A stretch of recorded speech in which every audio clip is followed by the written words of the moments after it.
Once upon a time, fake news consisted primarily of made-up stories posted on cheap websites nobody had ever heard of, or websites using similar URLs to brand name websites, hoping that their stories would go viral through social media and generate a bunch of clicks to get some ad revenue. And I'm sure you're all familiar with CNN, but we are now in the year 2020, a new decade, and it may be a new era of fake news. Recently, researchers at MIT created this deepfake video showing President Nixon delivering a speech announcing that the Apollo 11 had crashed and the attempt to land on the moon was a failure. Good evening, my fellow Americans. Fate has ordained that the men who went to the moon to explore in peace will stay on the moon to rest in peace.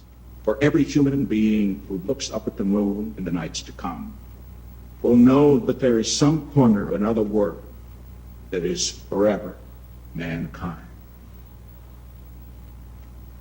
Good night. The video was created to raise awareness about the growing dangers of deepfakes, and 2020 may be the year that we see some go viral, not for our entertainment, but for more malicious purposes.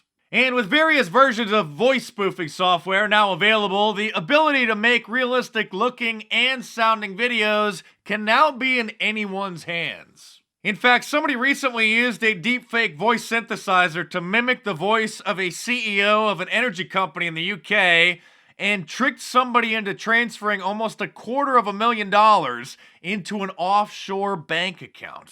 I mean, think about it. If somebody calls you using a simple caller ID spoofer and it looks like your boss is calling and it sounds like your boss, how would you know any different?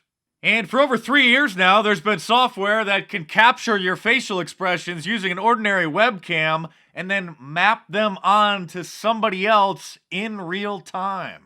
This is an actual video demonstration of the technology being used. While up until this point, most deepfakes have been entertaining or a little creepy, they may start to cause some serious problems. Artificial intelligence systems are getting so advanced that they're now able to take footage of an environment and change the season.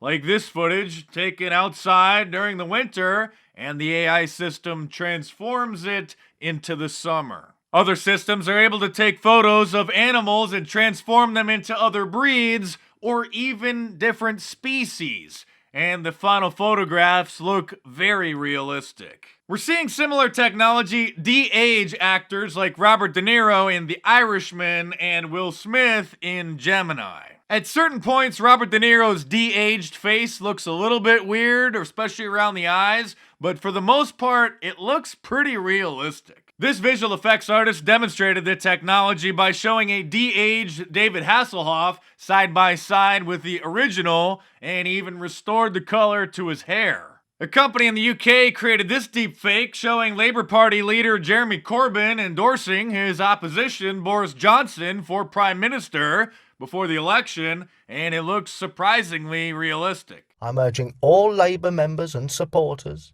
to consider people before privilege and back Boris Johnson to continue as our Prime Minister, a Prime Minister that works for the many. It doesn't take a genius to realize where this technology is going, especially when there are now YouTube channels like Control-Shift-Face, which are demonstrating how easy faces can be swapped by using different actors' faces from popular films. It's probably only a matter of months before deepfakes break through the barriers of being just entertainment and cross the line into information warfare. The liberal media has already planted the seed that there's a supposed Donald Trump N-word tape out there, and I wouldn't be surprised if the October surprise this year is a deep fake appearing to be just that. This year is probably going to be the most insane year of our lives, so buckle up because we're not in Kansas anymore. Now that we're in election year, the liberal media industrial complex will do anything that they can, hoping to prevent President Trump from getting reelected. Shameless plug alert, there is an entire chapter in my new book, The Liberal Media Industrial Complex, on deep fakes, and a whole bunch more information that you need to know. So go pick up a copy in paperback from Amazon.com or click the link in the description below. It'll take you over to the listings, or download the ebook onto your tablet or your e-reading device.